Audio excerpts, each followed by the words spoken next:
Okay, so you've gotten to that part in grad school where people are throwing around words like practicum placement and interview prep, like you're still not Googling the difference between CBT and DBT at midnight.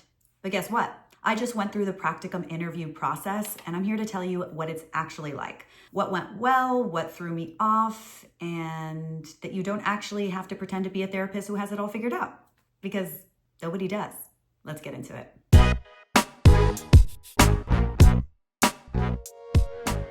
Dear future therapists, I'm Gabriella and welcome to my YouTube channel. Today's episode is going to focus specifically on grad school students in counseling programs, obviously, who are preparing to interview for their first practicum site placement. So for anyone who doesn't know what practicum is, it's basically internship or internship light.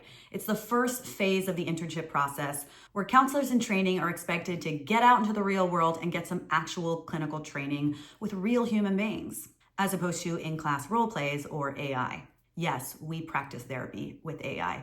That's a thing. It's actually very helpful. So the way I'm structuring this episode is to tell you about what my practicum interview experience was like, what helped me feel prepared, and then I'm going to provide a long list of tips, and it's not that long, but it's comprehensive. A list of things to help you get prepared in your preparation for practicum perfection. Just kidding, nobody's perfect, but we can dream. Okay, so the first step in my practicum interview process was, first of all, reaching out to practicum sites that had already been approved by my university. So I basically just emailed them, created a resume tailored to that specific internship, and went from there. Slowly, I started hearing back from different sites, and the first site that reached out wanted to schedule an interview via Zoom, which is great because I'm actually relocating for my internship site. So there was a lot I was not expecting about my interview, but it's all mostly positive, so don't worry. My Zoom interview was 2.5 hours long. This brilliant woman asked me every question in the book and somehow made the whole process seem so streamlined, so conversational, made me feel so comfortable that I just felt like I was having a conversation with my wise auntie. Which, by the way, low-key, any therapist who's been in the game for like 25 plus years qualifies as like an honorary auntie, because these women are so full of wisdom, and it's something that I feel like our culture and society doesn't acknowledge, recognize, or appreciate as much as they should, because when most women reach a certain age, they're suddenly just like discarded by whatever. Anyways, tangent. The point is, it was a long ass interview. But the questions that she asked me ranged from what made you want to become a psychotherapist, to what are the limits to confidentiality, to which modalities speak to you, to what are your thoughts on harm reduction and can you define it? So needless to say, it was a very comprehensive interview. I don't know if it's normal to have a 2.5 hour long interview process, but I have to say I enjoyed every minute of it, except for the last 45 minutes when I had to pee. So what worked and why do I think it went well? Well, first of all, I approached the interview knowing that I would be interviewing them and their ability to provide great supervision for me in a counseling internship as much as they were interviewing me. And I think approaching it that way immediately took the edge off and allowed me to kind of like ground myself in having just a natural conversation and getting to know one another throughout the interview process. The other thing that worked was realizing that I wasn't always going to have the right answer. I was obviously going to attempt at the best possible answer based on what I've learned in my curriculum thus far, but I simply didn't know the answers to all of her questions, and I was just really honest about that. And the way that she responded to me was so genius, because she never condescended to me or made me feel dumb for not knowing. And then she would provide the answer to her question, or she would frame something in a way that I hadn't thought about before. So I was learning so much throughout the whole interview process, and I almost wanted her to continue asking questions that I didn't know the answer to just so that I could learn from her. But I knew that at the end of our conversation, I was gonna come out of that interview process more knowledgeable than I was when we first started the conversation. One question that the interviewer asked me was, how would you approach a first session with a client? Now, as soon as I heard this question, I took a pause because I realized there's so many ways you can answer this question, right? But taking a moment to digest the question from a clinical perspective made me realize, of course, informed consent. So I responded that the way I would approach a first session with a client was by doing an intake assessment. in which you explain what informed consent is, as well as explain what the confidentiality agreement is and the limits to confidentiality. Now, of course, in addition to that, I'm looking to build rapport. I'm looking to assess nonverbals. I'm looking to broach if it seems relevant at any point throughout the intake process.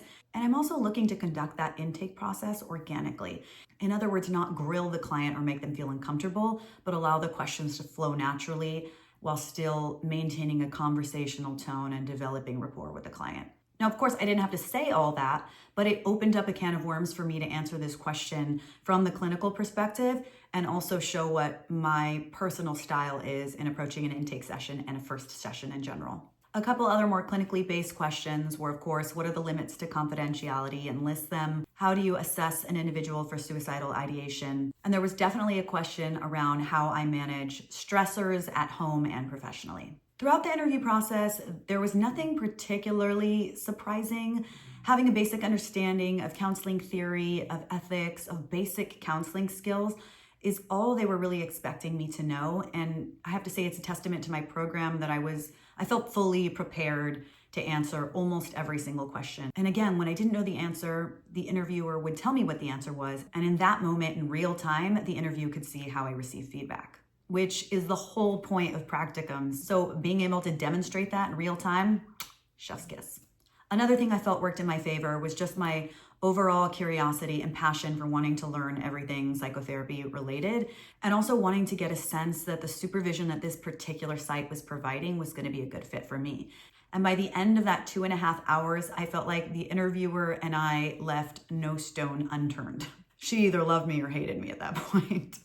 Practicum is an opportunity for us future therapists to actually, for the first time, get hands-on real training under the supervision of licensed counselors.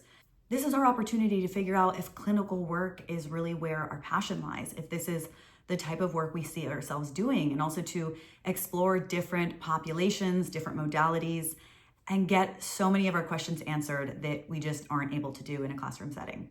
Now, am I someone who over-prepares? Yes. Do I have perfectionistic tendencies? Absolutely. Do I have a hard time relinquishing control? Also, yes. But the thing about these practicum interviews is that it's not about having the perfect answer. It's about showing that you've thought about the question. Nobody expects you to be Freud. Honestly, please don't be. And throughout this whole process, don't forget that you're interviewing them just as much as they're interviewing you. And obviously, be yourself. I mean, not that self, like the good self, the healed self. Not the self that used to eat lunch behind the dumpster in middle school with squirrels.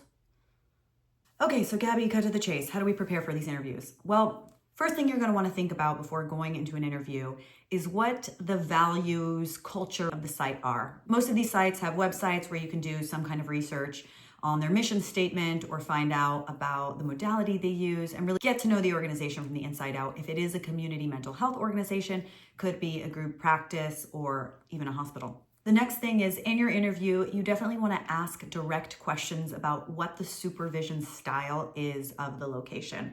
Really get a sense of, is this the type of environment that I can thrive in? Am I going to thrive? Will I grow? Is this the best place for me to learn?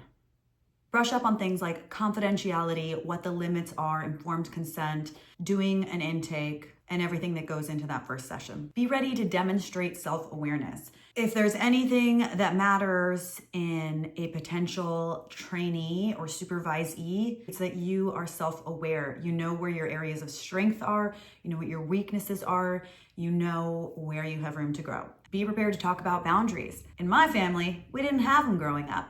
I had to learn. Be prepared to define what boundaries are and what they look like in a professional setting for you, between a client, with your supervisor, and any relationship that might exist at that particular site. This may or may not come up, but in any case, it's great to be prepared with 1 or 2 theories that you can briefly describe that are theories that you resonate with.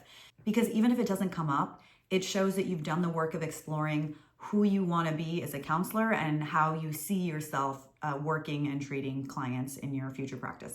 Demonstrate your empathic ability as a counselor. Know what unconditional positive regard means, what congruence means. Carl Rogers' person-centered work is very prevalent in modern psychotherapy, so just make sure you're comfortable using all those terms. Make sure you know what cultural humility is, how to define it, and how you embody it. And lastly, countertransference. Be able to define it and talk about how you intend to manage it in your future internship and career. And remember, you're not there to be perfect. You're just there to prove that you won't emotionally combust after your first client cry session. I mean, you could, but you probably won't. It'll be fine. Bottom line, you're probably way more prepared than you think. But if you do have any questions, comments, concerns, please let me know about it. Would also love to hear about all your interview wins, bombs, and everything in between. Oh, and by the way, I booked my internship. Is that what you say, booked? I booked the job, like I booked the job? Is that just an actor thing, or do real world professional people also say like you booked the job? You booked it? You just say I got the job. I got the internship. Dear future therapists, I'm Gabriella, and I'll see you in the next video. Unless I've emotionally combusted by then, which I won't. But I won't. If you found this video helpful, please like and subscribe. And if you didn't, then don't do anything. I'll probably just fade out of your algorithm slowly.